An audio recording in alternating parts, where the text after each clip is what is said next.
Buenos días y bienvenidos a todos. Good morning and welcome, everyone. Welcome to a community dedicated to providing spiritual tools for living a happy and full life. My name is Karina Shearer, and I am the spiritual director and founding minister here at the Center for Spiritual Living Puerto Vallarta. If you would like to join us for the live Zoom meeting, please contact me for the link and the password, or check our website, www.cslpv.org, and you'll find the link under the weekly talk section. Today is our last Sunday of the month, June 28th, 2026. And we are continuing with our annual theme, Open at the Top. The topic for this month has been Higher, Deeper Love. And today's topic is Love Lifts Us Up Where We Belong. Once again, the suggested reading for this month is the book All About Love, New Visions by Bell Hooks. So at this time, I'd like to once again welcome everyone, including those that are new to our teaching and to our center here in Vallarta, whether you are on the live Zoom call or watching the replay at a later time. Here, we teach a philosophy that honors all faith traditions. So whatever path you are on, know that it is the right one for you and that everyone is welcome here. The philosophy that we teach is called the science of mind. It is a teaching based on new thought and ancient wisdom, where we offer spiritual tools and principles to promote personal growth, and we honor diversity in all aspects. When Dr. Ernest Holmes founded this teaching in the 1920s, he had studied both Eastern and Western spiritual texts in order to create the science of mind, which focuses on the use of thoughts and this powerful thing called the mind. When asked to provide a concise definition of the teaching, he had replied, "It is a correlation of laws of science, opinions of philosophy, and revelations of religion applied to human needs and aspirations." So each week, we offer a service with an inspirational message. We offer the Zoom meeting at 10 a.m. and also meet in person Sundays at noon. And now let's review our purpose, vision, and mission statements as we do each week. We have a grand purpose here each week, and that is to awaken and celebrate diversity and to love and serve our community. We do this by means of our vision, creating the life you desire, and that is supported by our mission to provide spiritual tools for personal growth and transformation. And more on all of these can be found on our website under their very own drop-down menu. And now let's take a moment for our creative thought affirmative prayer for this week. And I have been using the Creative Thought magazine from 2024, which was its last year of publication. And so, as you know, affirmative prayer is always done in the first person. So I invite you to gently close your eyes and take these words as your own, if you so choose. There is but one life, and this life is whole, complete, and perfect. I am a unique and perfect individualization of this one life. I am loved unconditionally and endowed with the power to speak my word.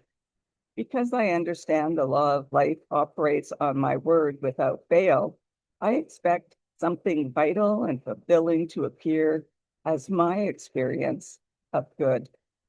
Every moment is a fresh starting point in creation, And so I choose each of my thoughts with love and wisdom to ensure that my way is easy. I feel it. I fully accept and expect the imminent arrival of each new season.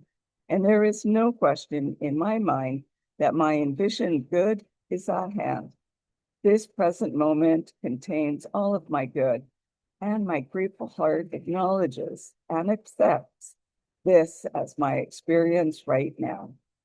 I am a blessing to this world, so I know that every desire that I have also blesses everyone and everything. I am well pleased with declaring my good into being, for it is right, normal, and natural for this to be expressed. This is the loving way of my world. With gratitude, I release my word to law, and so it is. And this was originally submitted by Reverend Mary Jacobs from Oak Park, Illinois.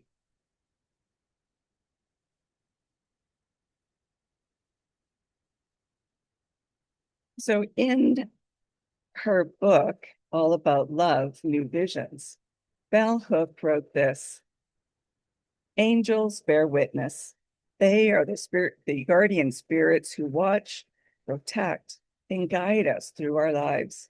Sometimes they take human form. At other times, they are pure spirit, unseen, unimaginable, just forever present. Angels represent for us a vision of innocence, of beings not burdened by guilt or shame.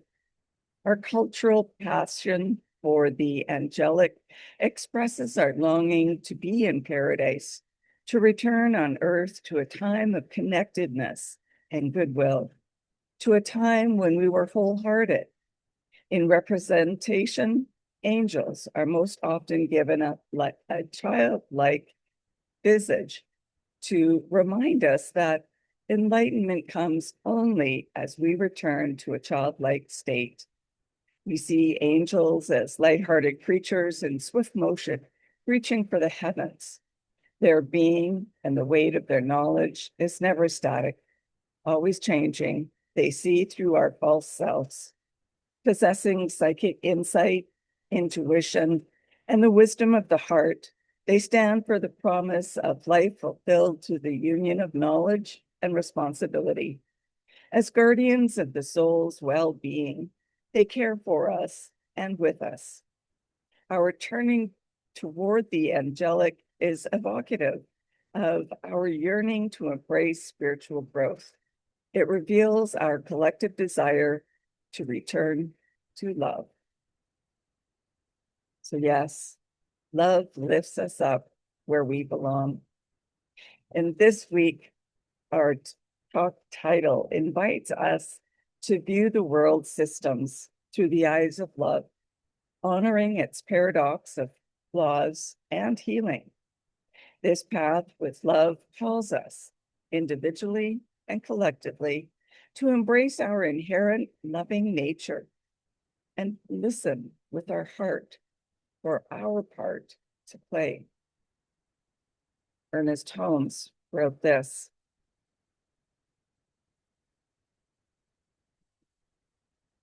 love is kind, gentle, and understanding. It is tolerant of others and reaches back through indifference and coldness to life, to something warm and pulsating that is at the very center of everything. And love is something that the more you give, the more you get back in return.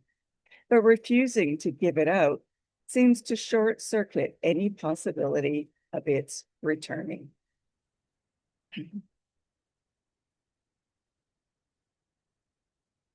And so to use love to recognize what is means to perceive the current reality, not just as static facts, but as the present manifestation of thought, knowing that within every situation resides the potential for something more.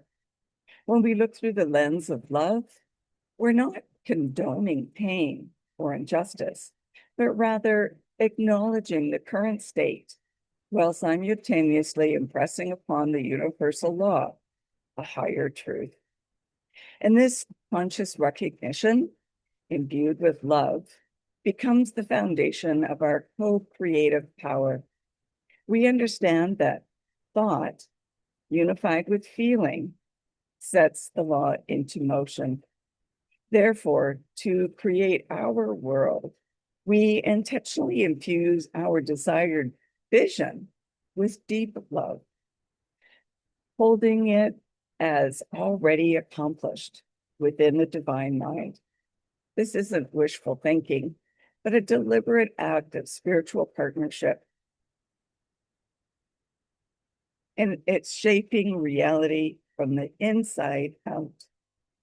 By consistently recognizing the divine potential in all things and consciously loving our way into a new experience, we become active participants in manifesting a world with the highest good for all. So the world that we have is a quilt of collective expression, showcasing both profound, deep, and profound beauty and deep brokenness.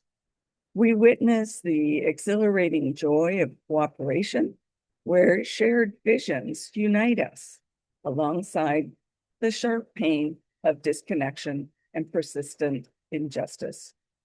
And rather than labeling these experiences as inherently good or bad, we can look at them as crucial indicators. The harmonious moments highlight where our collective love already flows freely, affirming its power. Conversely, the areas of brokenness and disconnection and inequity precisely pinpoint where our collective attention and love are most urgently needed. They serve as a clear call to action, guiding us toward the places demanding our compassionate engagement and transformative energy. Dr. Ernest Holmes wrote this: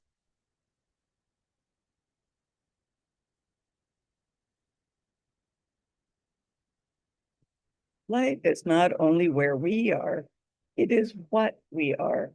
It is in as well as all around us, and its whole impulsion is love. The universe does not rest on the shoulders of love. Love is the real lodestone of life.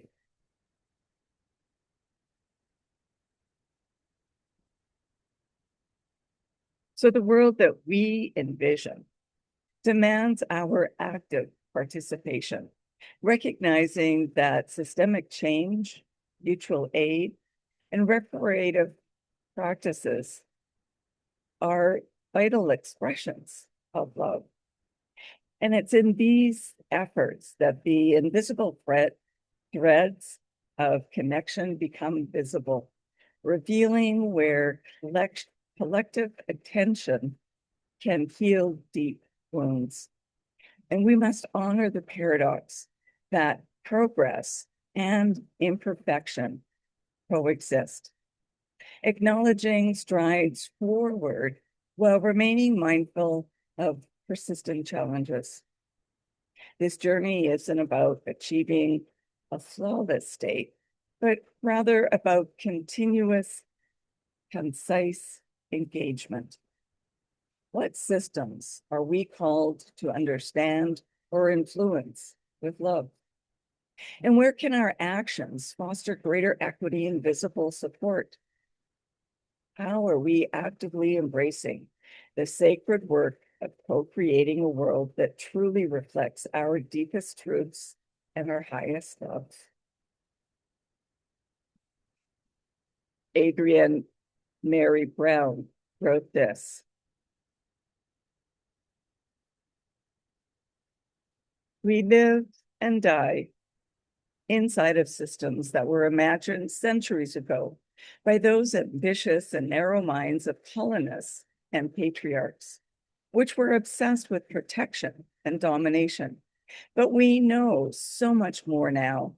We know each other's pain and complexity now. We know we are one interconnected ecosystem.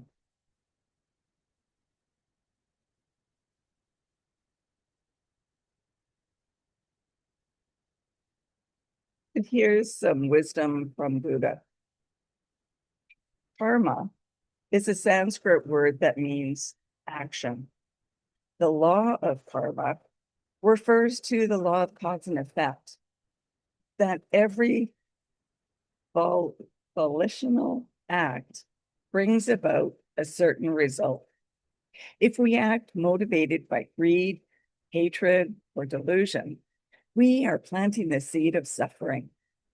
When our acts are motivated by generosity, love, or wisdom, then we are creating the karmic conditions for abundance and happiness. When we understand karma and live our understanding, when we act on what we know, then we experience a sense of wholeness and peace. If we live in a way that is out of harmony, ignoring the nature of things, we then experience dissonance, pain, and confusion. And that was taken from The Buddha is Still Teaching by Joseph Goldstein. And Aman Mawani wrote this: love and compassion, the way we traditionally think about them, will not change the world. Love isn't something you think about. It isn't something you do. It is who you are.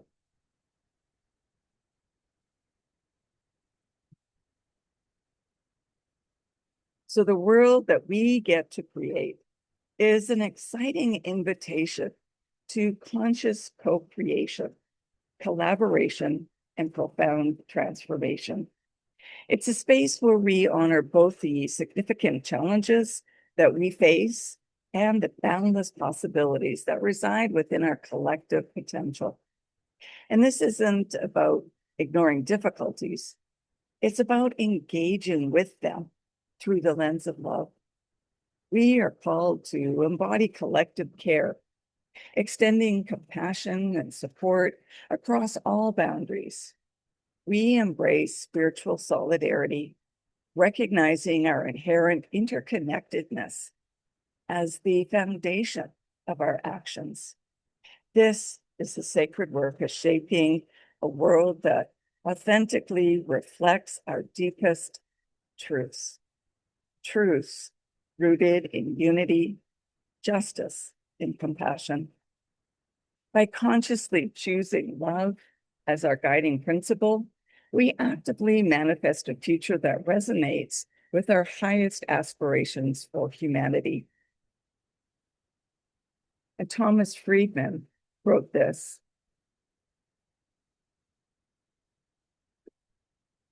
collaboration moves at the speed of trust.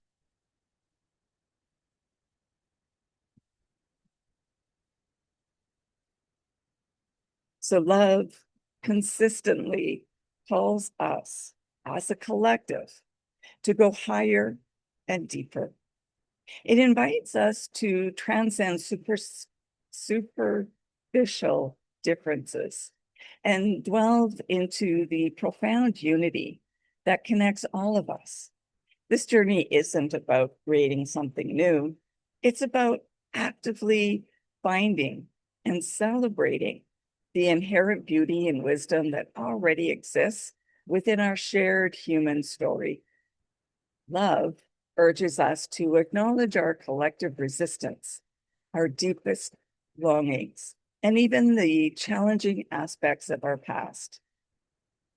For within these complexities lie fertile ground for healing. By consciously breathing into this expanding awareness of love, an awakening already underway. We participate in illuminating our interdependence, revealing the sacred in every connection, and co-creating a world that truly reflects our deepest, most compassionate truths. And I'll leave you with this quote: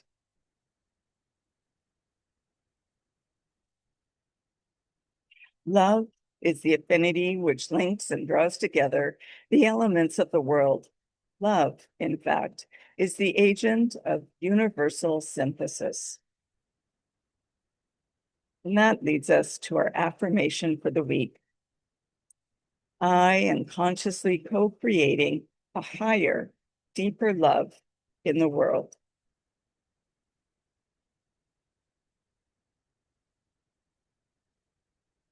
So now it's time for our news and updates at our center. If you are interested in learning more about the science of mind teaching, we do offer courses via Zoom as well as in person. So connect with me or check our website to find out the details. And there's also a survey for your input on upcoming courses that you would like to see. So please check that out so we can plan dates for those as well. And if you would like to have a one-on-one connection for spiritual mind treatment, please connect with me so that we can arrange time for this. And if you would like to commit to being a member of the Center for Spiritual Living Puerto Vallarta for this current year, as membership is renewed annually, or if you would like to be on our board of trustees, please contact me to receive the current forms. I'd also like to remind you to like, comment, and subscribe to our YouTube page, our YouTube channel, and our Facebook page. And let me know if you would like to receive our weekly post on Substack. In July, I will be attending the Convention of the Americas in Lake Chapala once again. And this year, I will be offering a workshop. So I invite you to come and join me for a week of love, wisdom, and community. You can enter by registering online through the link www.conventionoftheamericas.org. And did you know that the Science of Mind magazine is also available online? For 12 months, the annual payment is $19.95. And since we are celebrating our 100th anniversary, we are challenged to get 100 new subscribers this year. So help us reach that goal. And now it's time for mindful giving and financial support of our spiritual home. We rely on your support so that we can continue offering this powerful teaching of the science of mind. We bless the financial gifts that you give today, no matter the amount. Donations can be made using either PayPal or Tithely through our website, www.cslpv.org.